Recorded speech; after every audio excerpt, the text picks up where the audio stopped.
Amigos da Rádio Espiritismo BH, sejam bem-vindos ao nosso programa Estudando o Evangelho segundo o Espiritismo.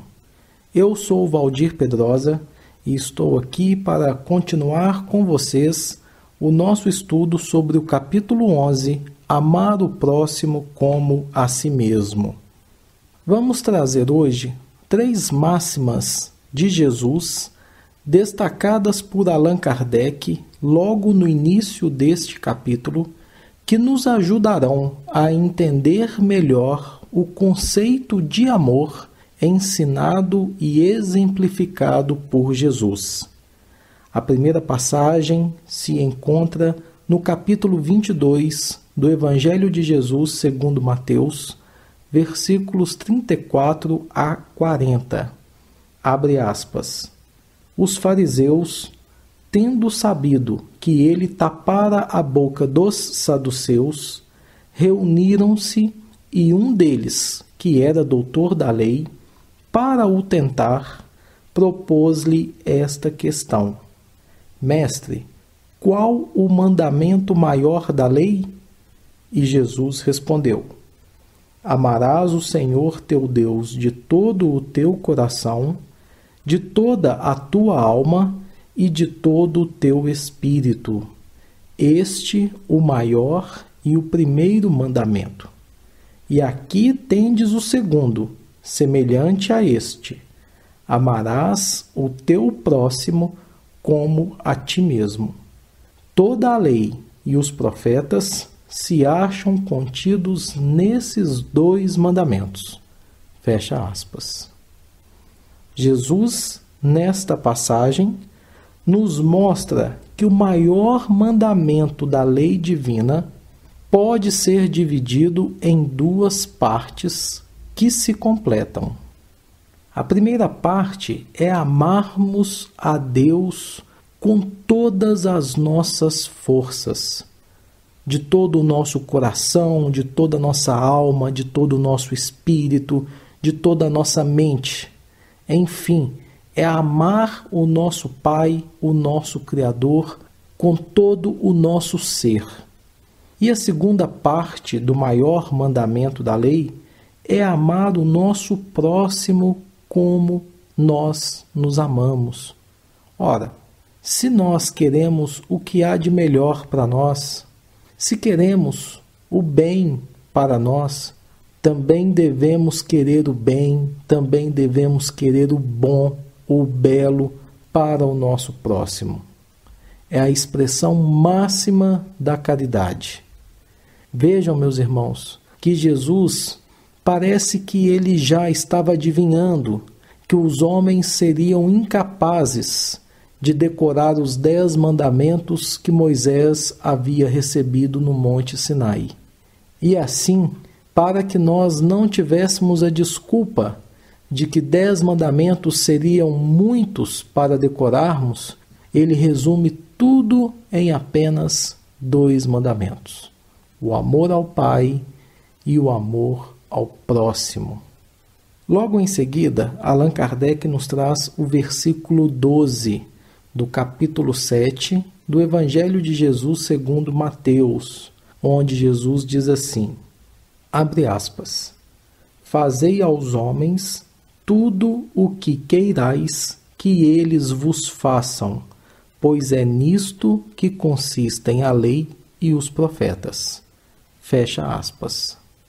No Evangelho de Jesus segundo Lucas, no capítulo 6, versículo 31, temos a máxima que, em essência, é o mesmo ensinamento, onde o mestre se reporta da seguinte maneira, abre aspas, tratai todos os homens como quereríeis que eles vos tratassem. Fecha aspas. Vejam, meus amigos, nós temos, nestas 2 máximas de Jesus, a essência que é a mesma, que nos ensina que nós devemos fazer para as outras pessoas o que gostaríamos que essas pessoas fizessem por nós. Isso é um dever de consciência de todo o cristão. Por exemplo, se eu não gosto de ser humilhado, eu tenho o dever de não humilhar a ninguém.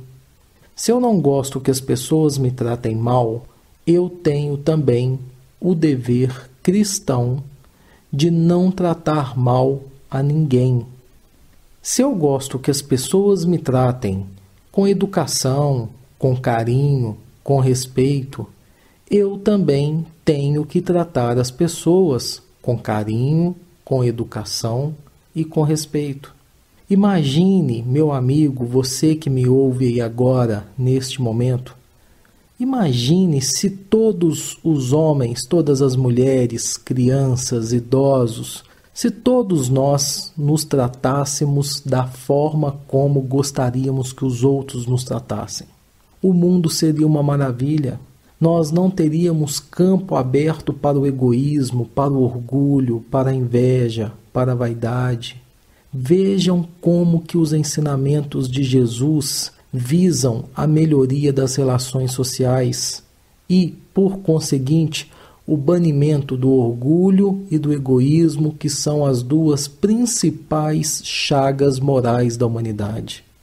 O Espírito Emmanuel, inclusive, dada a importância dessas máximas de Jesus, se refere a elas como sendo a regra áurea. E esse é o título que ele dá a uma página do livro Caminho, Verdade e Vida, psicografado pelo médium Francisco Cândido Xavier, na lição de número 41, onde ele comenta o versículo 39 do capítulo 22 do Evangelho de Jesus segundo Mateus, onde Jesus diz: amarás o teu próximo como a ti mesmo. Vamos ver o que Emmanuel tem para nos ensinar a respeito da regra áurea. Ele diz assim, abre aspas, incontestavelmente, muitos séculos antes da vinda do Cristo, já era ensinada no mundo a regra áurea, trazida por embaixadores de sua sabedoria e misericórdia. Importa esclarecer, todavia, que semelhante princípio era transmitido com maior ou menor exemplificação de seus expositores. Diziam os gregos, não façais ao próximo o que não desejais receber dele. Afirmavam os persas, fazei como quereis que se vos faça. Declaravam os chineses, o que não desejais para vós, não façais a outrem. Recomendavam os egípcios, deixai passar aquele que fez aos outros o que desejava para si. Doutrinavam os hebreus, o que não quiserdes para vós, não desejeis para o próximo. Insistiam os romanos, a lei gravada nos corações humanos é amar os membros da sociedade como a si mesmo. Na antiguidade, todos os povos receberam a lei de ouro da magnanimidade do Cristo. Profetas, administradores, juízes e filósofos, porém, procederam como instrumentos mais ou menos identificados com a inspiração dos planos mais altos da vida.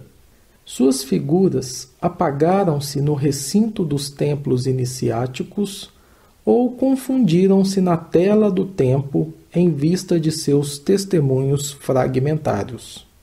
Como mestre, todavia, a regra áurea é a novidade divina, porque Jesus a ensinou e exemplificou não com virtudes parciais, mas em plenitude de trabalho, abnegação e amor.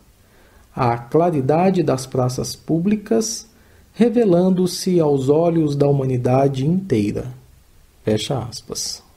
Como percebemos, Emmanuel nos mostra que essa regra áurea, ela não era novidade quando Jesus esteve aqui, porque seus emissários, em outros tempos e inclusive junto a outros povos, já a haviam ensinado. vimos que ela já não era mais novidade para os gregos, os persas, os chineses, egípcios, hebreus e até mesmo para os romanos. A diferença é que os seus expositores, nenhum deles tinha a grandeza espiritual de Jesus e, por isso mesmo, não tiveram condições de exemplificá-la totalmente. Entretanto, o mesmo não aconteceu com Jesus, que além de tê-la ensinado novamente, a exemplificou durante toda a sua vida.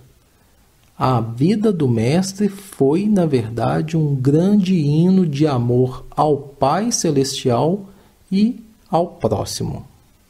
Ainda hoje, a regra áurea recebe citações em todos os países.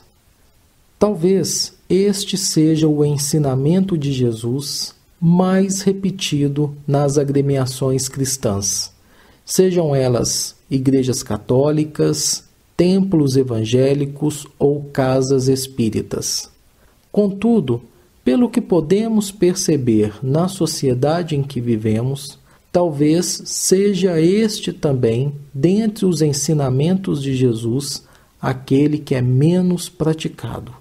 O homem comum precisa se conscientizar da necessidade da vivência do amar a Deus e ao próximo no seu dia a dia, em todas as situações que lhe forem possíveis. Em torno dessa regra áurea de convivência fraterna, foram escritos livros, poemas, apelos, artigos, sermões, todos eles muito preciosos, mas infelizmente muitos se atentaram apenas à teoria, apenas à discussão teológica e filosófica e deixaram a prática de lado.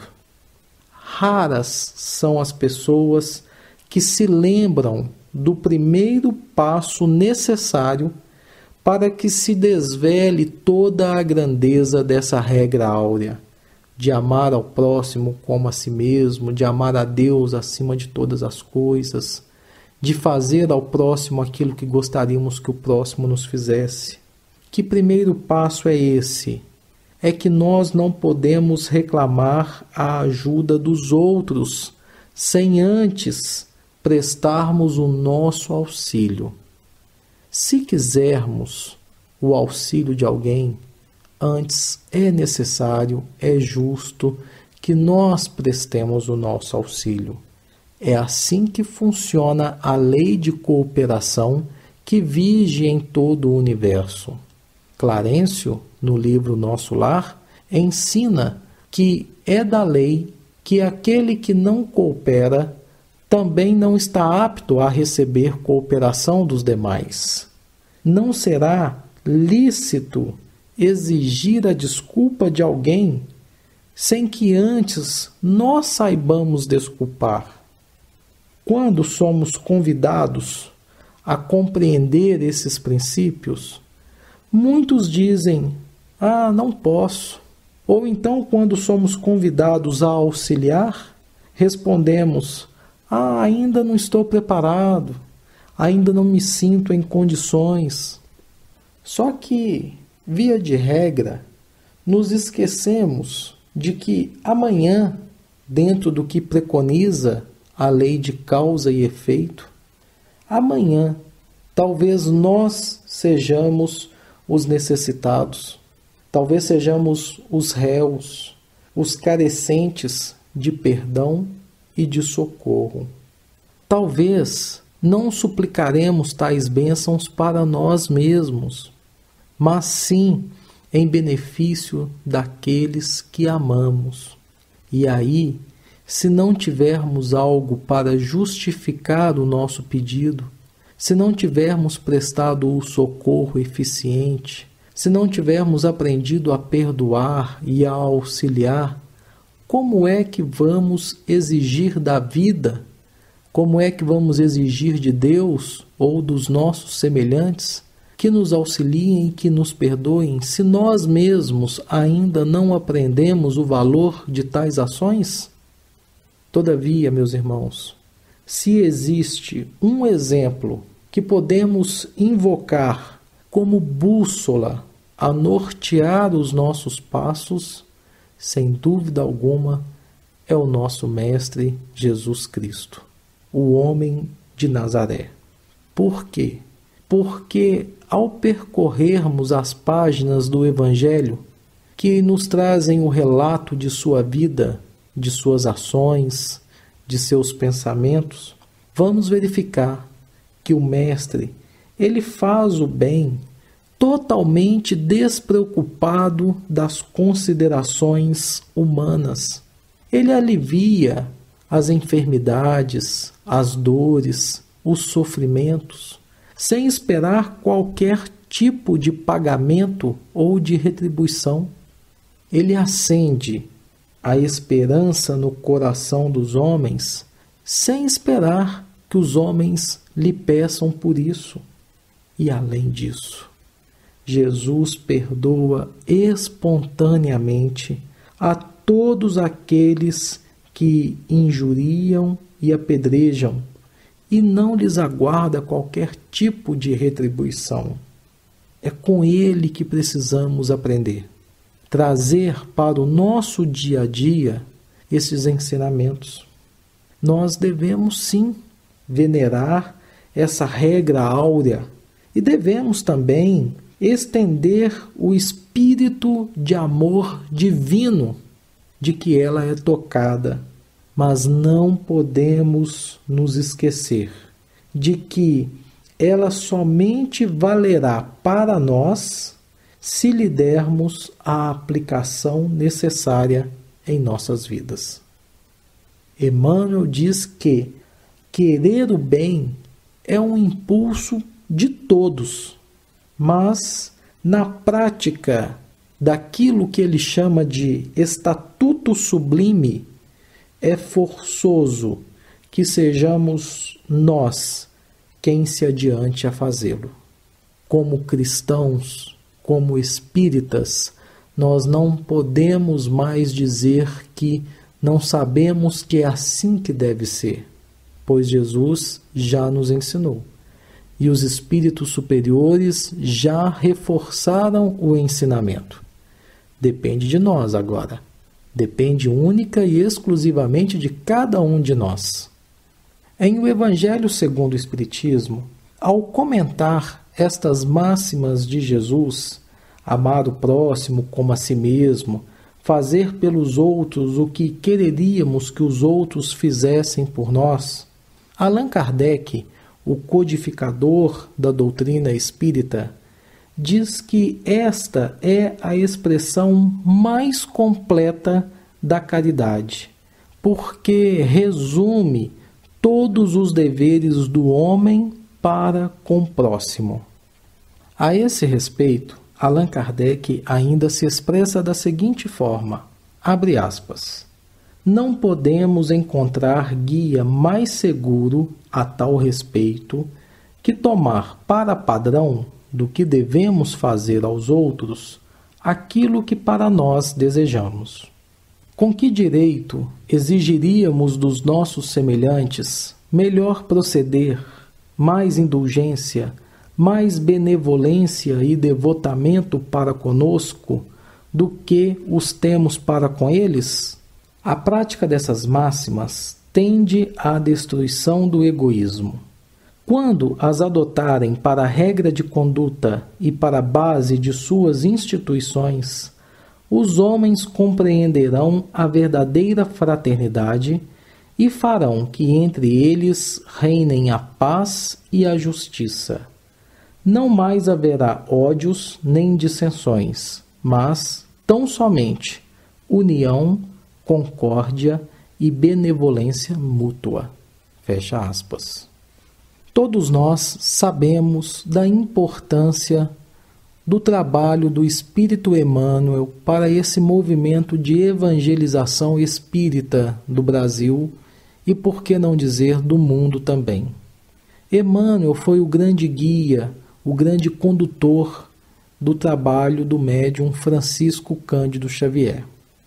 Neste capítulo que estamos estudando do Evangelho segundo o Espiritismo, há uma comunicação dada em Paris no ano de 1861 por um espírito que se identificou como Emmanuel. Para muitos estudiosos, este comunicante é o mesmo espírito que algumas décadas depois iniciaria com o médium de Pedro Leopoldo um dos mais importantes trabalhos mediúnicos de evangelização de que se tem notícia. Sendo este espírito o nosso querido benfeitor espiritual Emmanuel ou não, este que se comunicou em Paris no ano de 1861, o fato é que ele nos legou uma comunicação muito importante e muito interessante acerca do egoísmo, que, segundo Allan Kardec, será destruído quando colocarmos em prática essas máximas de Jesus que estamos estudando. Por isso julgamos oportuno trazer a mensagem desse companheiro espiritual, cujo título é O Egoísmo. E ele diz assim, abre aspas, o egoísmo, chaga da humanidade, tem que desaparecer da terra, a cujo progresso moral obsta. Ao Espiritismo está reservada a tarefa de fazê-la ascender na hierarquia dos mundos.